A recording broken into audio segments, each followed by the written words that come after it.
Hi YouTubers. So today is going to be a little bit of a lazy update. I had you all set up nicely, but my butt was getting so sore sitting for so long. So yeah, it might be a little bit of a long update this one because I just realized that I haven't updated in 5 weeks.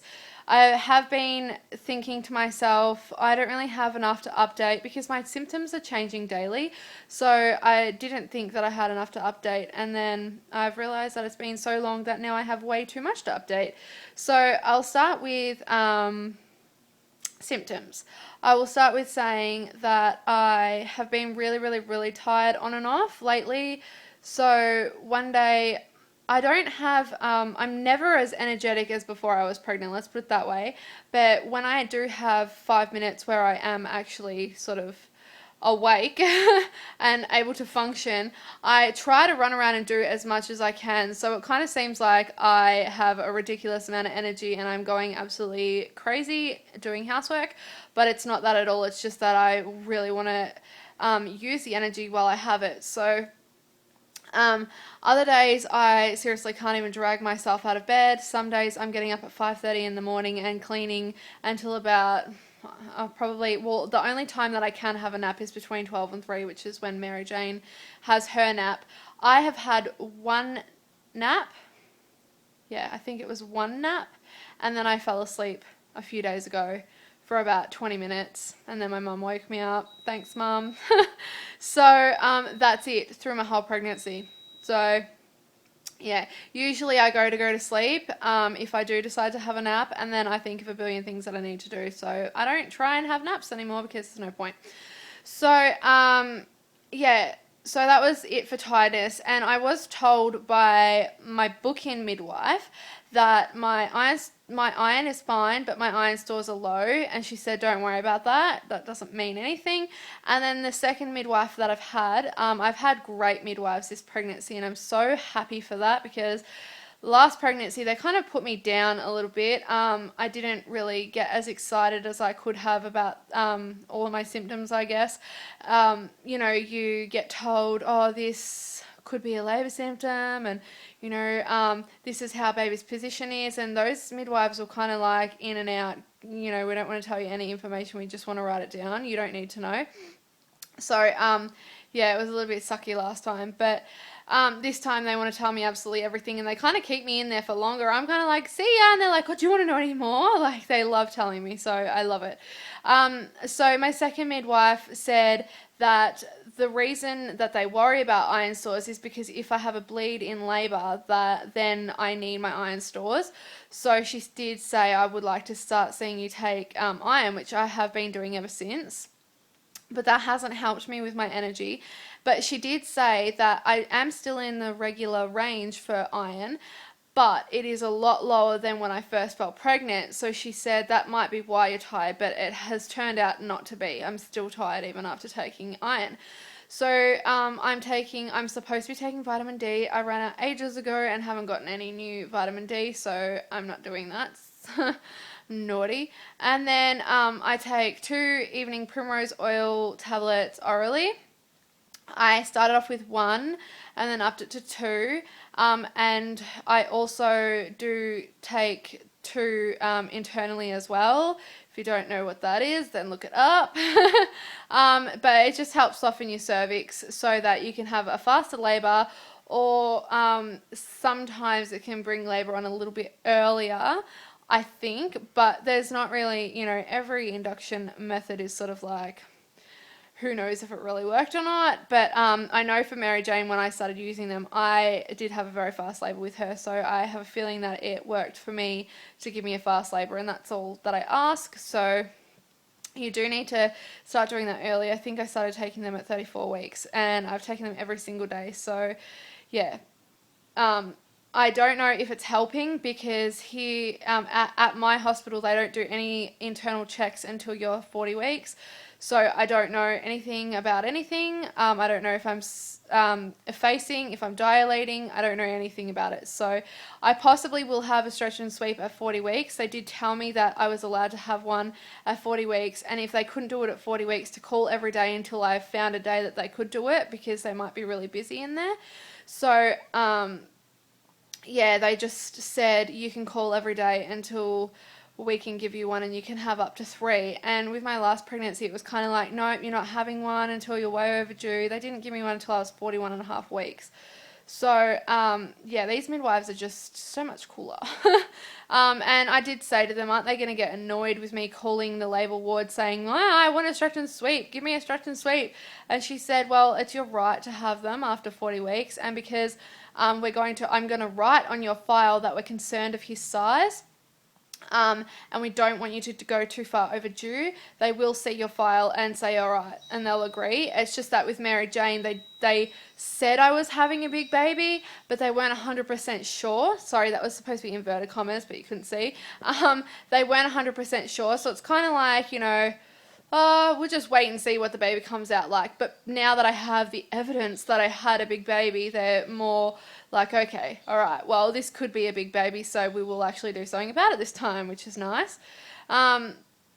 So, yeah, that is what I'm taking. And my multivitamin, my pregnancy vitamin, I ran out of them a few weeks ago, and I've noticed that I am really, really tired because of this. So I finally got around to buying some more this week, and they will get me through. They will get me through my pregnancy, and between 50, there's probably 45 tablets left now. So between my pregnancy and 30 days of breastfeeding, or 45 days of breastfeeding, depending if I go into labour tonight or not, which I hopefully will, but I doubt that that's going to happen. So, yeah, and then I have, what other symptoms? I had 3 days of crazy indigestion just at night time, and that was my labour symptom with Caitlin. I just suddenly got really, really bad indigestion, the most painful thing that you can think of. And, yeah, I had that for 3 days in a row. Obviously didn't amount to anything except for the fact that I had really bad indigestion. And it hurt, but yeah, it's just stopped now, which is good. And then there was another time where baby went absolutely berserk. Absolutely berserk. I have never had him move so much. He is really strong, but I've never had him move that much. And I was jumping out of my chair, dancing around the room, because he was giving me electric shocks and cramps and all sorts of stuff. And I mean cramps as in leg cramps. My whole thigh would cramp up and then I'd drop to the floor. It was absolutely crazy. And it lasted nearly an hour. So I thought that could have been a pregnancy symptom. And then that stopped. And then he went back to normal, and then suddenly I had 3 days of almost silence. He barely even moved at all for, I think it was about 2 days. He barely even moved at all for 2 days, and that did get a little bit worrying, but they do say that happens right before labour. So that was another labour symptom that didn't amount to anything, so he's just tricking me now. And then another thing that I needed to tell you was, 5 weeks ago when I went in, I had my second midwife. So my first was a book-in appointment midwife, so she doesn't usually stick around. The second midwife that I went to an appointment with her 5 weeks ago, and she always checks the head first, the where the head is placed and if they're engaged or whatever. And my children don't engage, and usually when you have more than one child, they don't engage anyway. So mine haven't engaged until I'm in labour. So she said the same thing will happen with this baby, but she wanted to check anyway. And so baby's head was floating. And then she checked his position and said he's posterior. And I was like, well, usually he has his back to the left. Are you positive? And she's like, yep, definitely, have a feel. And she started feeling, letting me feel around, and I was like, oh, where's his back gone? And then 3 weeks ago, I went in again, and the same thing happened again. And I was like, this is really weird. All week, he's, lying to my left, and then when I come in for my appointment, he moves. And then a week ago, I had an appointment with a different midwife, so my third midwife, who was also absolutely fantastic.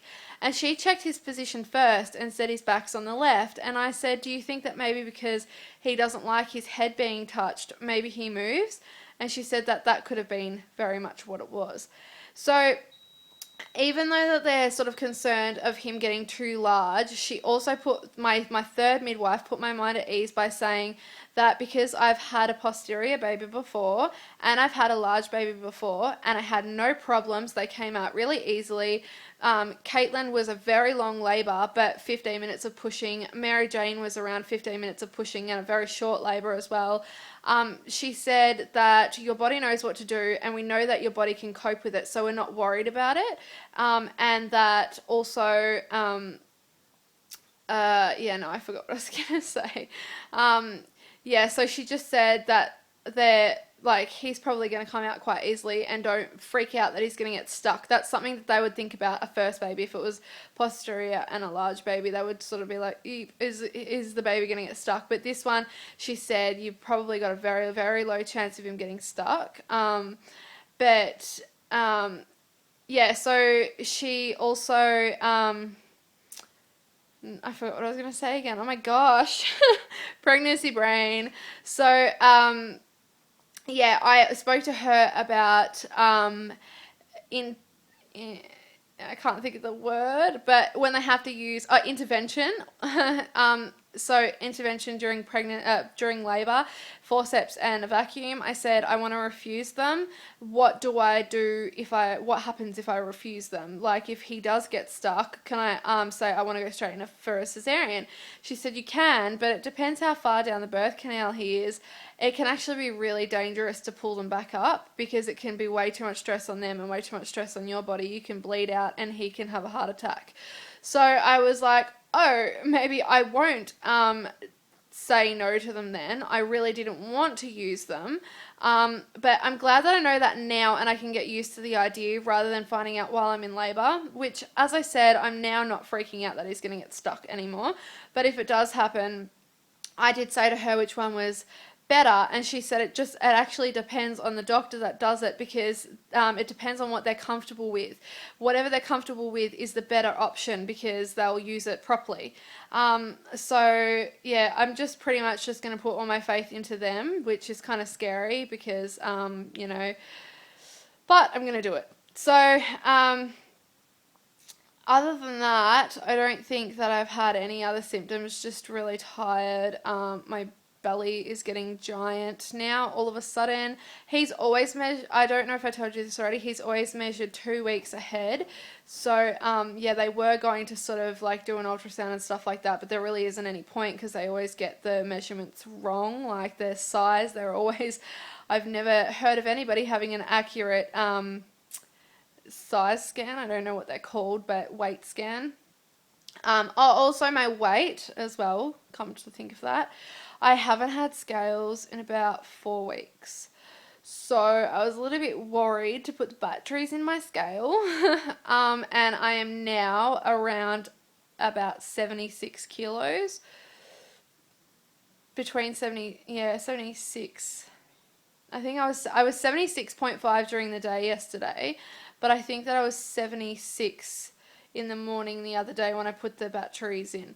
So that's a weight gain of 7 kilos, and I kind of had set myself a no more than 8 kilo weight gain, and I thought that was plenty because by 34 weeks or whatever it was, I was only like 74.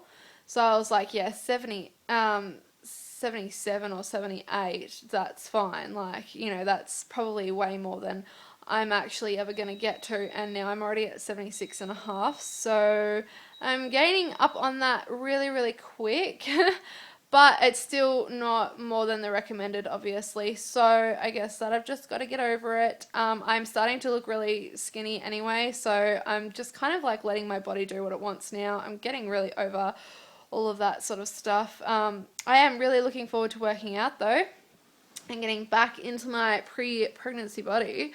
So I'm gonna get off the couch. Oh, and that's one other thing that I had to tell you. Today he started punching me and I was like, I've never been punched before, what's going on? So I started feeling around and I can't feel his back at all. Like, I don't know where it's gone. So I think that he's turned posterior. So I'm just, once again, it's just something that I'm going to give up on because I spent like a week on my hands and knees trying to turn him, and yeah, and he's just gone straight back, and I don't know, it doesn't really matter. I'm just like not going to stress about all of that stuff anymore.